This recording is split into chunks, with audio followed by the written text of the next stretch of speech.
I watched my ex-wife's hand shake as she signed the custody agreement in Judge Morrison's chambers on March 14th, 2024. The same hands that used to hold our kids every night before she decided a waterfront mansion was worth more than their bedtime stories. If you got some time, maybe grab a coffee or something. Because this story, it's a long one. The kind that starts with a marriage you think is solid, ends with a courtroom victory that feels nothing like winning, and has about 1,000 messy, complicated moments in between. So why am I telling you this? Because 3 months ago, someone asked me if I regretted fighting so hard for custody of my kids, and I realized I've been carrying this story around like a weight, and maybe it's time to put it down. Here's what you need to know. Going in. 5 years ago, my wife left me for a millionaire real estate developer. She didn't just want out of our marriage. She wanted to erase me from our children's lives entirely. She moved them into his 8,000 square foot mansion, filled their heads with poison about their unsuccessful father, and launched a legal war to make sure I became a weekend visitor in my own kids' lives. But when his empire collapsed and she came crawling back, I had something she didn't count on: documentation, evidence, and the patience of a man who'd spent a decade teaching teenagers that the long game always wins. This is the story of how the broke teacher husband became the father who won everything that actually mattered, and how karma didn't just catch up with my ex-wife. It ran her over, backed up, and ran her over again. Let me start at the beginning. I met Rachel in 2014 at a mutual friend's backyard barbecue. I was 28, teaching American history at Lincoln High and coaching the football team. She was 26, working in real estate, and she had this energy about her, ambitious, charismatic, the kind of person who lit up a room just by walking into it. We got talking by the chip bowl of all places, and she told me she appreciated that I was real, that I wasn't trying to impress anyone, wasn't bragging about money or status like the other guys she'd dated. "You can't upgrade people like houses," she said that night, laughing. I learned that the hard way. I remember thinking that was beautiful, profound even. Turns out it was foreshadowing. We got married in 2015, nothing fancy. A ceremony at a local garden, about 80 people, a DJ who played too much Shania Twain. But it was ours. I was making about $60,000 a year between teaching and coaching, and Rachel was pulling in decent commissions during the housing boom. We bought a 3-bedroom house in a good school district, the kind with a fenced backyard and a 2-car garage. Normal, comfortable. Emma came in 2016. Noah followed in 2019. And for those first few years, we were happy. Or, at least I thought we were. I'd come home from practice, Rachel would be making dinner, and we'd take turns giving the kids baths before bed. Every single night I read to them. Started when Emma was 6 months old and never stopped. Adventure stories, fairy tales, whatever they wanted. Rachel used to curl up with us on Emma's bed, Noah in her lap, and we'd all drift off to the sound of my voice doing terrible character impressions. That was our life. Ordinary. Beautiful in its ordinariness. The cracks started forming so slowly, I didn't notice them at first. It was 2018, maybe early 2019. Rachel's real estate sales plateaued. The market got more competitive, newer agents flooded in, and she started talking about building a brand. She'd spend hours scrolling through Instagram, looking at these lifestyle influencers in their perfect houses with their perfect lives. And I'd catch her staring at our living room, like it was a prison. "Don't you want more?" she asked me one night after the kids were asleep. "More what?" I said. "We're doing fine." "Fine." She practically spat the word. "Fine is for people with no ambition, Michael." I should have paid attention to that. But I told myself she was just stressed about work. I suggested marriage counseling. She went once, sat there with her arms crossed for 50 minutes, then told me on the drive home that she didn't need therapy. She needed a better life. Then, Richard Blackwell entered the picture. She mentioned him casually at first. "This developer guy, Richard, he's got like 20 properties downtown. He'd hired her firm to list some luxury condos. She started dressing differently for their meetings. New outfits, more makeup. She'd leave the house at 6 p.m. for evening showings and come home at midnight smelling like expensive wine. I asked her once, point blank, "Are you having an affair?" She exploded. "You're paranoid! I'm trying to build something here and you're accusing me of cheating. This is exactly why we're stuck, Michael. You don't trust success." I apologized. "Can you believe that?" I apologized to her for asking if she was cheating on me. By August 2019, Rachel was spending half her week at the Riverside Country Club. That's where the real money congregated in our city. Old money families, developers, the kind of people who wore pastel polos and talked about their summer homes without irony. Rachel started posting photos from there constantly. Tennis outfits, champagne brunches, sunset views overlooking the water. One photo showed her with Richard. They were standing close, his arm almost around her waist, both of them smiling at the camera. The caption read, "Sometimes business meetings have the best views." Her friends commented, "You two look amazing together." She didn't correct them. I created a fake Instagram account just to see what she was posting. She'd started blocking me from her stories. There were dozens of photos I'd never seen, her in designer clothes I'd never seen her buy. At restaurants we could never afford. Living this whole parallel life while I was at home making macaroni and cheese and reading Where the Wild Things Are for the 800th time. Emma noticed first. She was only 3 at the time, but kids notice everything. "Why doesn't Mommy do stories anymore?" she asked one night in July. I didn't have an answer. Rachel had stopped joining us for bedtime months earlier. Too tired, too busy, always on her phone. My friend Tyler pulled me aside after a faculty meeting in late August. Tyler taught English, coached baseball, had known me since college. "Man," he said, looking uncomfortable. "I saw Rachel at Riverside last week. She was with some older guy, they looked." He trailed off. "Just keep your eyes open, okay?" I knew. Somewhere deep down, I knew. But I had 2 kids and a mortgage, and I didn't know what the hell to do about it.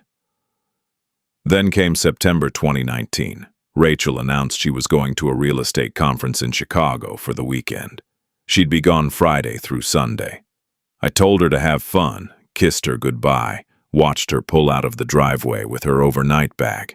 Something felt wrong. That sick, twisting feeling in your gut when you know you're being lied to, but you can't prove it yet. I called Tyler. "Can you watch the kids for an hour?" "Yeah, of course. Why?" "I need to check something." We had Find My iPhone, enabled for emergencies. If one of the kids got hurt at school, we needed to be able to reach each other. I opened the app, expecting to see Rachel's location somewhere near the airport or maybe already in Chicago. Her dot sat right in the middle of town, at the Riverside Hotel, the most expensive hotel in our city.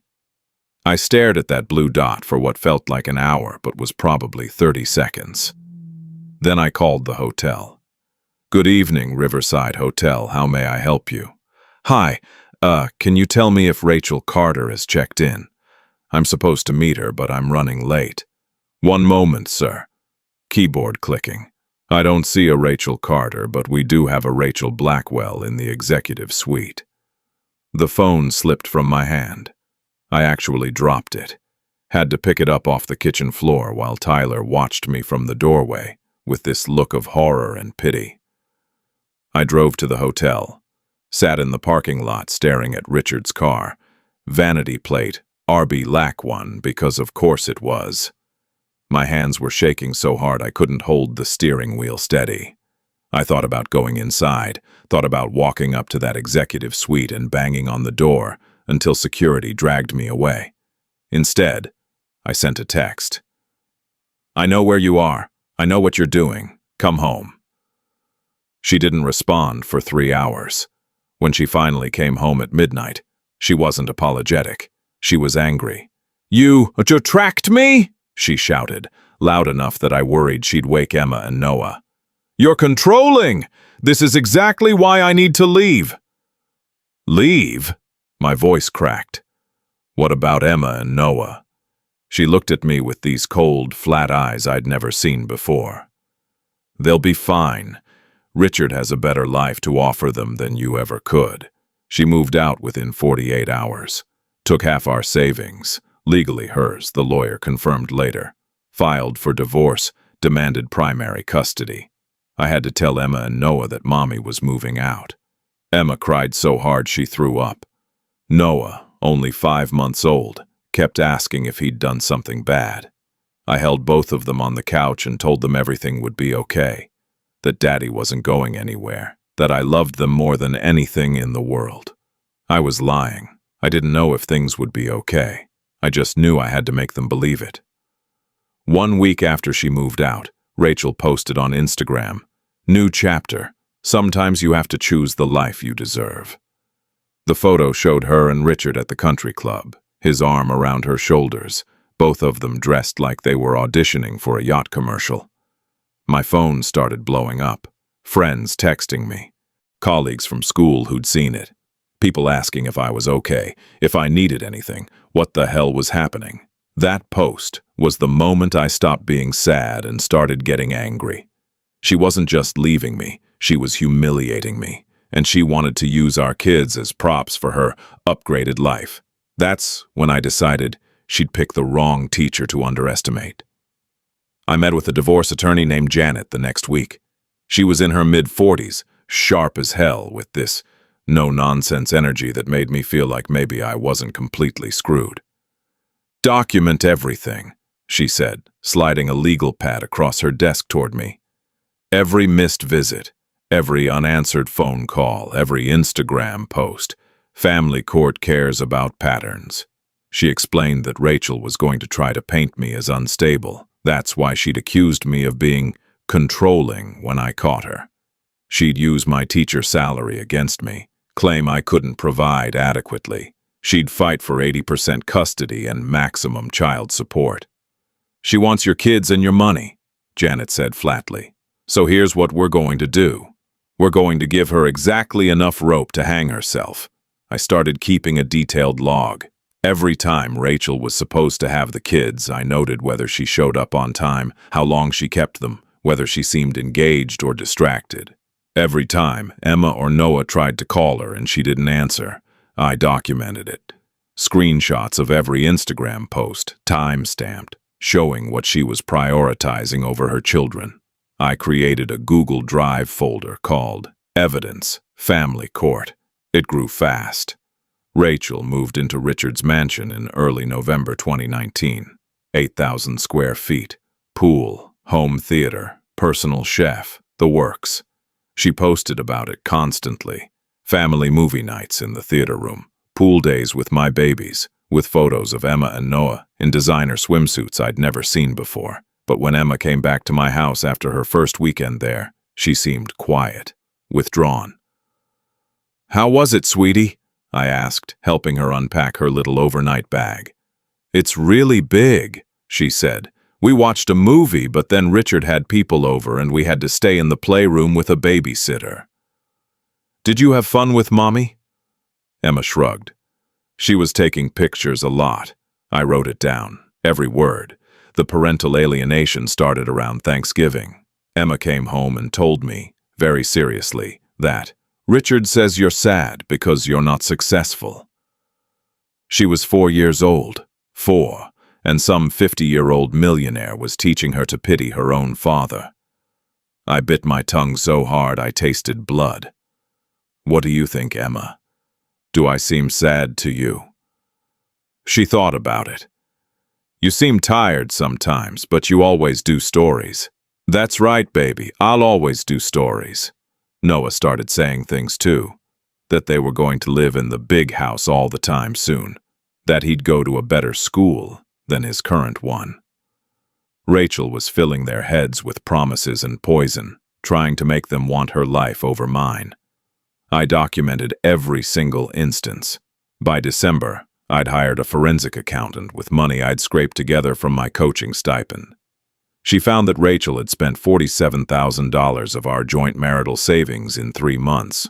Designer clothes, country club dues, cosmetic procedures, luxury items, all for herself. None of it for the kids. I compiled Rachel's Instagram into a spreadsheet. 47 posts about her new life in 3 months. 0 posts showing actual quality time with Emma or Noah. Just photos of them as accessories to her aesthetic. I reached out to Emma's preschool teacher. She provided a written statement. Emma's behavior had changed. More anxious, grades dropping. She told her teacher she missed Daddy's bedtime stories and asked why Mommy was always busy. Christmas 2019 was brutal. Rachel had the kids for Christmas Day. Court-ordered temporary custody was 50-50 while the divorce proceeded. She posted elaborate photos, designer pajamas, a mountain of presents under a 15-foot tree. The whole production. When Emma and Noah came back to me the next day, Emma told me the truth. "We only got to open presents for the pictures," she said quietly. "Then Richard had a party and we watched TV in the playroom all day. I wanted to call you, but Mommy said you were busy." I wasn't busy. I'd been alone in our house staring at my phone, hoping it would ring. "You can always call me," I told her. "Always. I'm never too busy for you."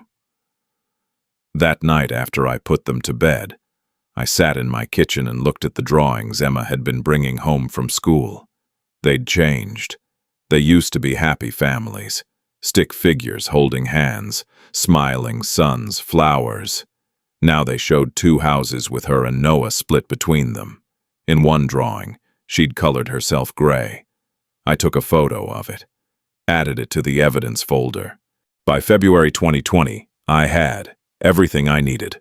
Months of documentation, a community that knew the truth.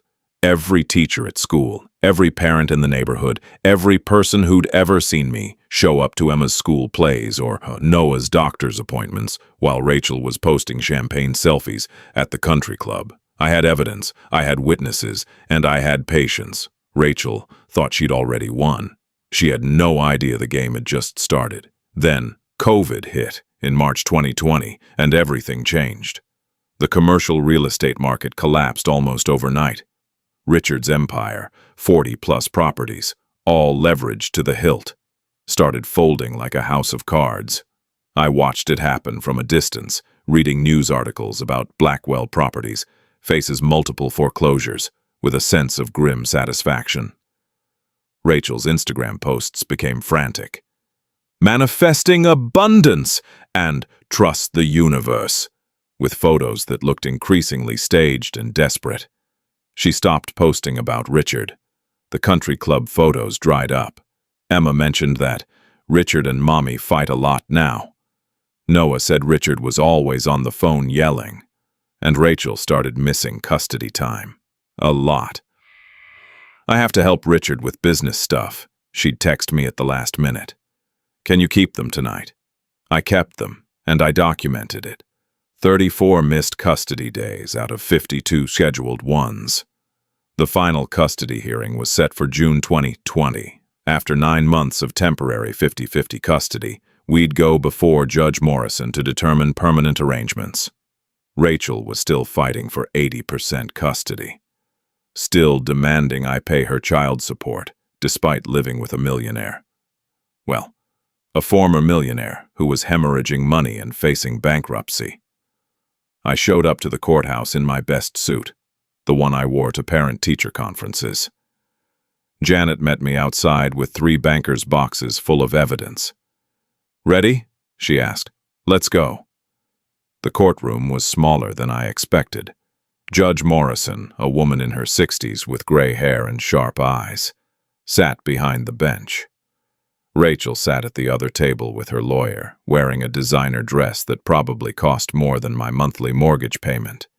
She looked at me across the room. I looked back. Neither of us smiled. Janet started methodically. "Your Honor, the respondent has missed 34 of her 52 scheduled custody days in the past 6 months. She presented call logs showing Emma and Noah had tried to reach Rachel 67 times. Rachel answered 12. Text messages where Rachel canceled visits. Richard needs me at a business dinner on a Thursday night. Can't do tonight, have spa appointment on a Saturday afternoon that was supposed to be her custody time. Then came the Instagram evidence. Janet pulled it up on a screen in the courtroom. 47 posts about luxury lifestyle, designer clothes, champagne brunches, sunset views, the country club, Richard. 0 photos of actual parenting. No bedtime stories, no homework help, no scraped knees being bandaged. Just performance. Posted on November 3rd at 2 p.m., Janet narrated, clicking through them. During her scheduled custody time. Living my best life. Meanwhile, her daughter had a school play that afternoon. Mr. Carter attended. Ms. Carter did not. Posted, December 14th, Champagne Saturdays. This was during her custody weekend. Mr. Carter received an emergency call from the mansion's staff saying the children were upset and asking for him. Judge Morrison's expression grew progressively less neutral. Emma's teacher testified. Emma has expressed anxiety about not being good enough for her mother's new life. She's asked me more than once why her mommy is always busy when we visit her house. Noah's therapist, Rachel, had taken him for anxiety, which backfired spectacularly, provided testimony. The child expresses confusion and sadness about his mother's unavailability. He's asked repeatedly if he did something wrong. The forensic accountant presented her findings. $47,000 spent on the personal luxury items. Claims it was for the kids. Evidence showed designer clothes for Rachel, country club dues, cosmetic procedures, luxury handbags. The kids' portion, about $2,000, mostly on clothes for Instagram photos. Rachel's lawyer tried to argue she provides a better lifestyle. Janet didn't even raise her voice. A marble mansion isn't a home if the parent is never present. Mr. Carter has attended every parent-teacher conference, every soccer game, every doctor's appointment for both children in the past 9 months. Miss Carter has attended 3 events total. She pulled out calendars. Highlighted in green, every time I'd shown up. Highlighted in red, every time Rachel was supposed to show up and didn't. The green overwhelmed the page. The red was sparse but damning. Rachel tried to speak, started crying. This isn't fair. He's turning everyone against me. I love my children. Judge Morrison cut her off. Miss Carter, this court is not concerned with your feelings of persecution. This court is concerned with the welfare of 2 children who, according to all evidence presented, have 1 consistently present parent and 1 parent who prioritizes social media and lifestyle maintenance over parenting responsibilities. The verdict came after a 15-minute recess that felt like 15 years. Primary custody is awarded to Mr. Michael Carter at 70%. Ms. Carter retains 30% custody on alternating weekends and 1 weekday evening. Ms. Carter will pay Mr. Carter child support in the amount of $800 per month. This court finds that while Ms. Carter has not been found unfit, Mr. Carter has demonstrated superior commitment to these children's emotional and developmental needs. I heard the words but didn't process them. Not right away. Janet squeezed my arm. Rachel made a sound like she'd been punched. When we left the courtroom, Rachel intercepted me in the hallway. Her mascara was running. Her hands were shaking. The same hands that used to hold Emma and Noah before she decided a country club membership mattered more. You turned my own kids against me, she hissed. I looked at her, really looked at her, and I felt nothing but tired. I didn't have to turn them against you, Rachel. You did that yourself. Every time you chose a champagne brunch over a FaceTime call. Every time you posted a selfie instead of showing up to Emma's school play. Every time you told them they'd live in the big house full-time and then left them with staff while you networked at the country club. You taught them exactly where they ranked in your priorities. And it wasn't first place. She opened her mouth, closed it, started crying harder. I hope Richard was worth it, I said. Then I walked away. I called my mom from the parking lot. We won, Mom. The kids are coming home. She cried. I cried. Then I drove to pick up Emma and Noah from my mom's house and took them for ice cream. Walking out of that courthouse, I didn't feel triumphant. I felt exhausted, but also free. For the first time in almost a year, I knew my kids would be okay. They'd be home, they'd be safe. And Rachel? She'd gotten exactly what she'd built. A beautiful facade with nothing behind it. The fallout rippled through our town like a stone thrown in still water. The Riverside Country Club, that bastion of old money where Rachel had spent so much time playing dress-up, dropped her quietly. Her friends there, the ones who'd smiled in her Instagram photos, stopped returning her calls. Richard's ex-wife, who was still a member and whose family had money going back 3 generations, made sure everyone knew the full story of the affair. Rachel's membership got suspended. Polite expulsion. Someone leaked the custody court documents online. I don't know who. Maybe Richard's ex-wife's lawyer. Maybe one of Rachel's former real estate colleagues who felt betrayed. But suddenly those Instagram posts were being screenshot and shared with context. Comments flooded her old posts before she could delete them. You abandoned your kids for money and it shows. Fake life, fake mom. Imagine choosing a mansion over your own children. She deleted her account within a week. 100,000 followers gone. The influencer dream she'd sacrificed everything for evaporated. Our mutual friends divided cleanly. Most sided with me. They'd watched Rachel change, watched her become someone they didn't recognize. Her real estate colleagues distanced themselves. Bad for business, one of them told me at the grocery store, looking uncomfortable but honest. Richard's empire finished collapsing by July 2020. 35 properties foreclosed. 50 million in debt. Bankruptcy filed. The mansion, that 8,000 square foot monument to excess, got sold at auction. Richard's family, the old money that had cushioned his risks for decades, cut him off entirely. You humiliated us with this affair, his father allegedly told him, according to the rumor mill that fed back to me through Tyler's wife, who knew someone who knew someone. Richard and Rachel moved to a modest condo, modest by billionaire standards anyway, probably still nicer than my 3-bedroom house, but a far cry from the waterfront estate. Rachel couldn't maintain her lifestyle influencer persona without money. She tried to restart her real estate career, but no one would work with her. Her reputation was radioactive. She ended up taking a job at Target for $14 an hour, working customer service. The $800 a month child support payments were a struggle for her. She fell behind.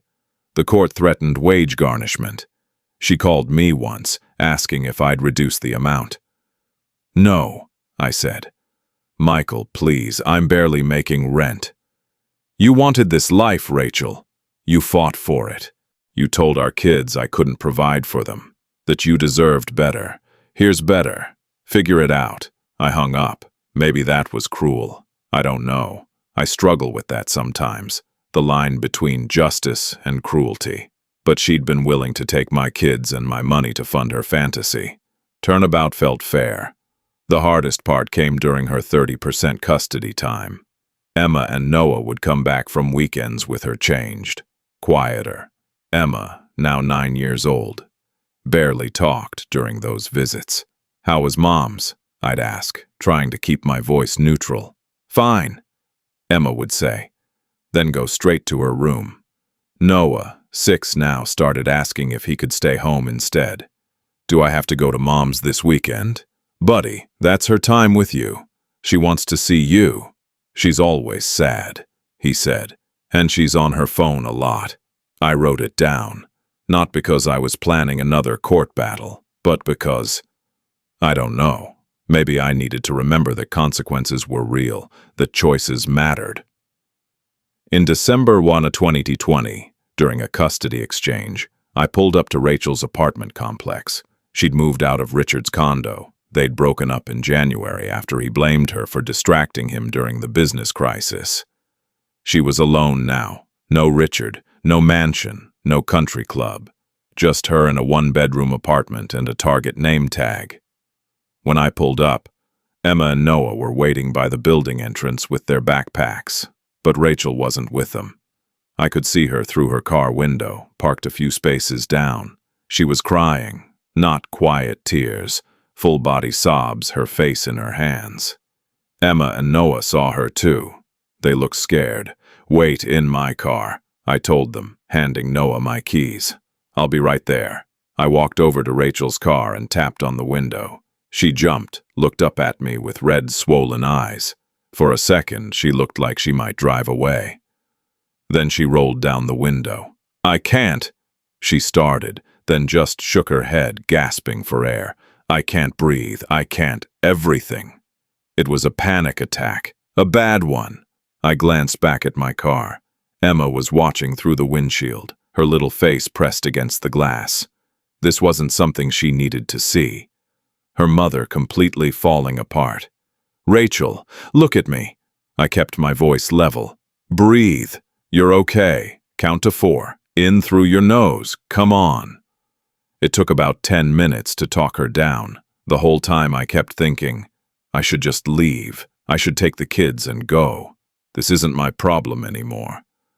But Emma was watching, and I couldn't teach my daughter that you kick people when they're down, even if those people deserve it. When Rachel could breathe normally again, she wiped her face. "I lost everything," she whispered. "My kids hate me. I can't pay my bills. I destroyed everything. I destroyed us. I destroyed them." "Yeah," I said.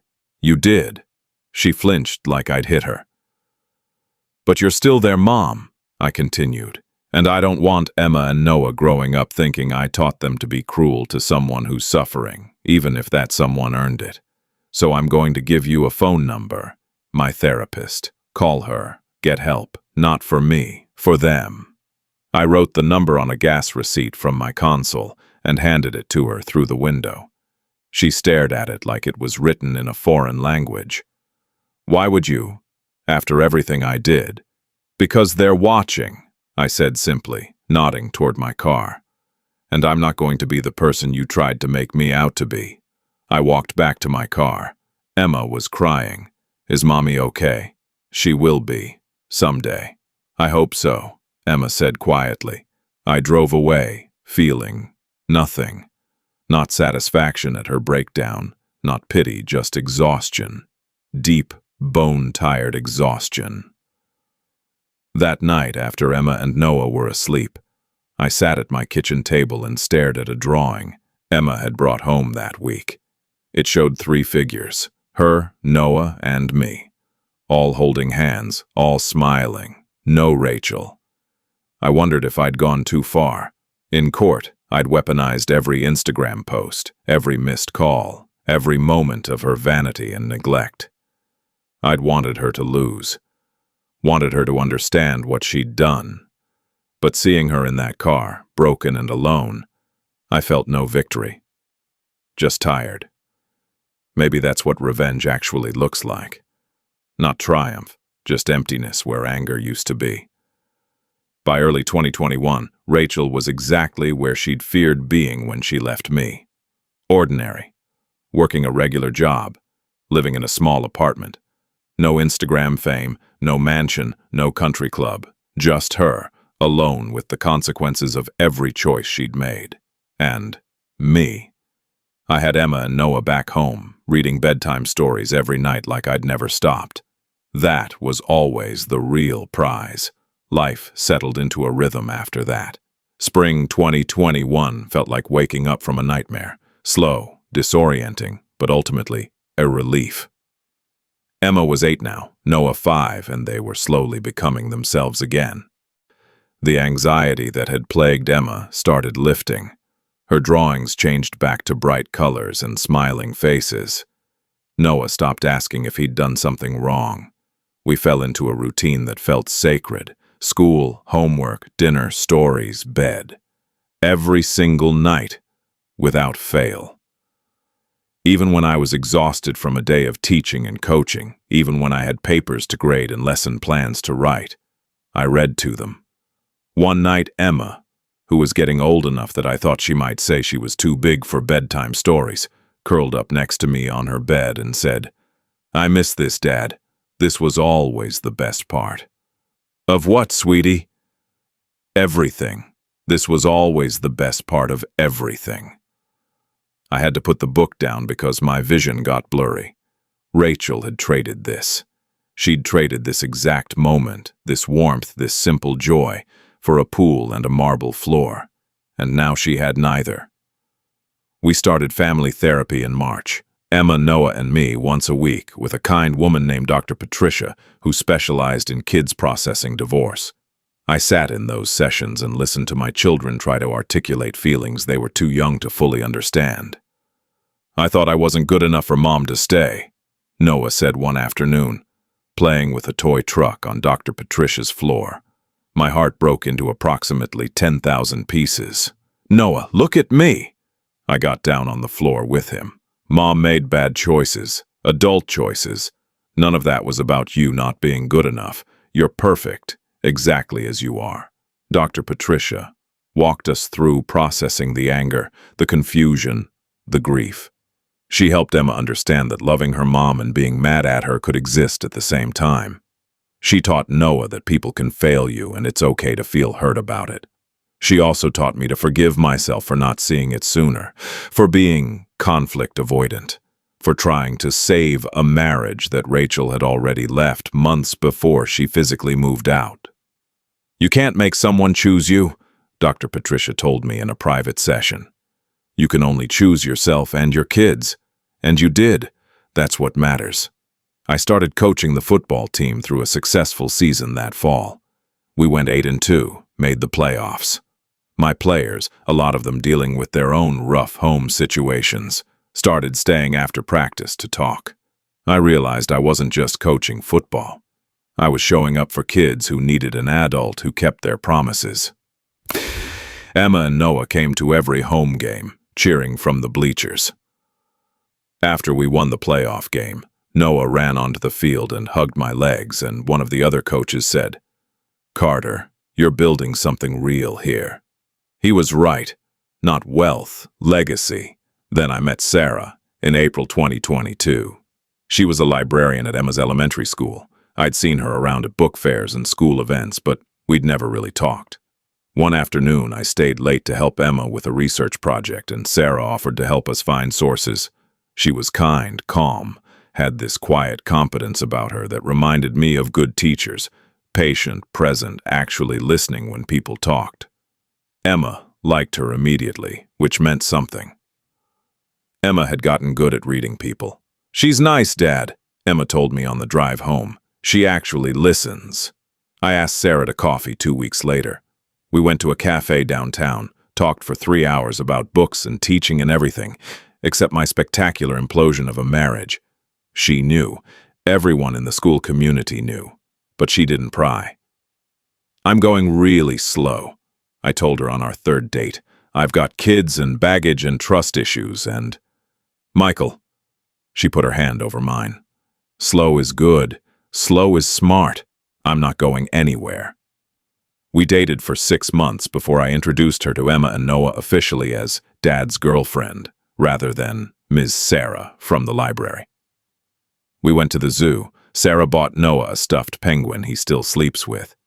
Emma asked her what her favorite book was, and they spent 45 minutes debating the merits of Anne of Green Gables versus A Wrinkle in Time.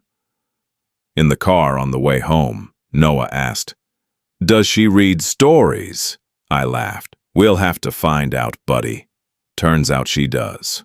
Sarah joined our bedtime ritual a few months into our relationship, and sometimes she reads while I make school lunches for the next day, and I'll hear her doing voices for characters and Emma and Noah giggling, and I'll think, this is what partnership is supposed to look like. Easy, natural, people choosing to show up. Rachel continued her minimal 30% custody. The kids were polite with her but distant. They'd come back from weekends and give one-word answers about how it went. Fine. Okay. It was good, I guess. I didn't push them to be closer to her, but I also didn't badmouth her. When Emma asked why Mom seemed so sad all the time, I said, she's working through some hard stuff. But that's not your responsibility to fix. Rachel was in therapy, working on herself, trying, but the relationship with the kids was fundamentally changed. They'd learned that love isn't just a feeling, it's a choice you make every single day. And she'd stopped choosing them. I'm not the same guy who sat in that hotel parking lot crying in September 2019. That guy thought being good meant being a doormat. That asking for better meant you were selfish. That keeping the peace was more important than protecting what mattered. Now I know better. Being good means protecting what matters. It means setting boundaries. It means documenting the truth and standing up for your kids even when it's uncomfortable and messy and hard. I protected my kids, I protected my self-respect, and I stopped letting someone else's chaos define my worth. The moments that matter now are small. Emma making honor roll and telling me first. Noah scoring his first soccer goal and running directly to me on the sideline. Sarah joining us for pizza after games, knowing everyone's order by heart. These ordinary, beautiful moments. This is the life Rachel thought was boring. Turns out it's the only one that actually matters. One evening last month, Emma found an old photo album in the closet, our wedding album. She flipped through it slowly, looking at pictures of me and Rachel on our wedding day. Young and smiling and optimistic. "Were you happy?" she asked. "Yes," I said honestly. I was. But people change. Or maybe they just show you who they always were, and you finally see it. Do you still love her? I thought about that. Really thought about it. I love who I thought she was, but that person, I don't think she was ever real. And that's okay because I have you and Noah. And that's the realest thing I'll ever have. Emma nodded, satisfied with that answer. Then she pointed to a photo of Rachel holding her bouquet, laughing at something off camera. She looks happy here. She was, for a while. I hope she's happy now, Emma said quietly, even though I'm still mad at her sometimes. That's allowed, I told her. Being mad and hoping she's okay can exist at the same time. She closed the album and put it back. We didn't need to look at it again. The past was the past. It's December 2024 now, 5 years since the divorce. Emma's 13, about to start high school. Noah's 10, losing teeth and gaining height at an alarming rate. Sarah moved in this past summer. We're talking about getting engaged. Last week, Noah asked me, "Dad, do you think Mom's happy?" I paused, loading the dishwasher. I don't know, buddy, but I hope she is. Because being angry forever isn't good for anyone. And I meant it. Rachel's doing better, I think. She got promoted to shift supervisor at Target. Started posting occasionally on Facebook again.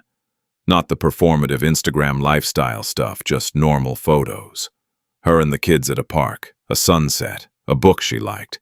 She's dating someone new, an accountant named Greg who seems stable and normal. She still sees Emma and Noah every other weekend.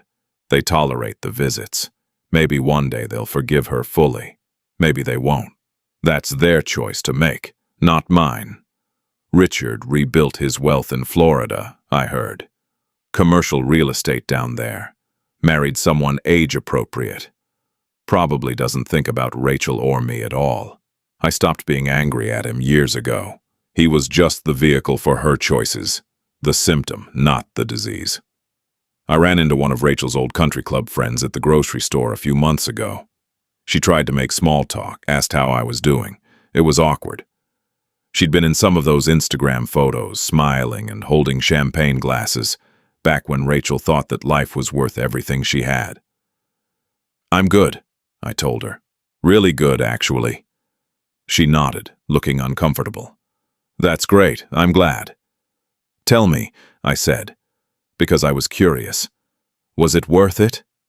The country club thing? The status? Did it make you happy? She looked startled. I don't know. I never really thought about it. You should, I said gently. Before you trade everything real for something shiny. I paid for my groceries and left. Sarah was waiting in the car with Emma and Noah. We were going Christmas shopping, then home to make dinner and read stories and be together.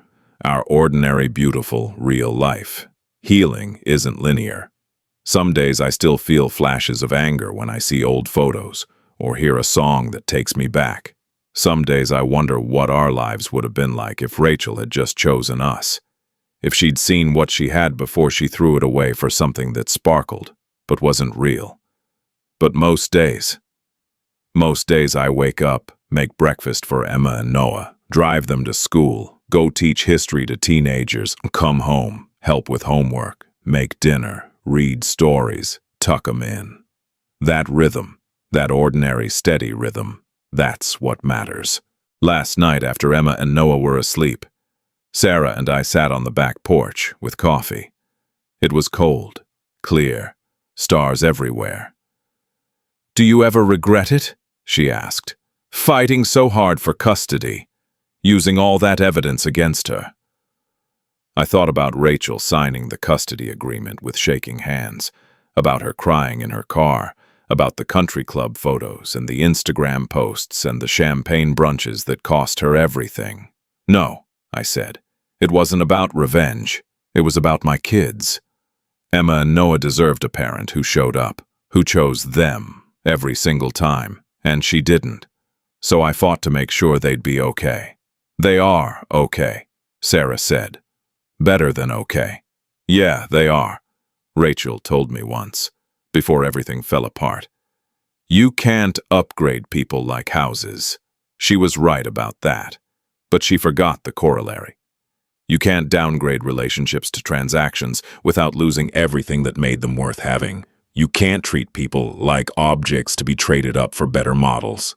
She wanted an upgrade, but you can't upgrade love. You can only choose it every day in 1,000 small ways. Showing up, being present, reading bedtime stories, answering phone calls, choosing substance over sparkle. And when she stopped choosing us, I chose my kids. I chose to document every broken promise, every missed call, every Instagram post that showed what she prioritized over her children. I chose to fight for them with everything I had. That made all the difference. If you're going through something like this, whether it's infidelity, betrayal, divorce, whatever, remember this. The best revenge isn't destruction. It's building a life so good, you forget they were ever part of it. And on most days now, I do. I forget she was ever the woman I married. I forget the girl I met at a barbecue who said you can't upgrade people. I forget the wife who used to read bedtime stories with us, because that woman doesn't exist anymore. Maybe she never did. What exists now is Emma laughing at dinner, Noah showing me his latest Lego creation, Sarah's hand in mine on the back porch, Friday night football games under the lights, Sunday morning pancakes, the sound of 3 voices reading Where the Wild Things Are together before bed. That's real. That's what lasts. Everything else, it was just noise.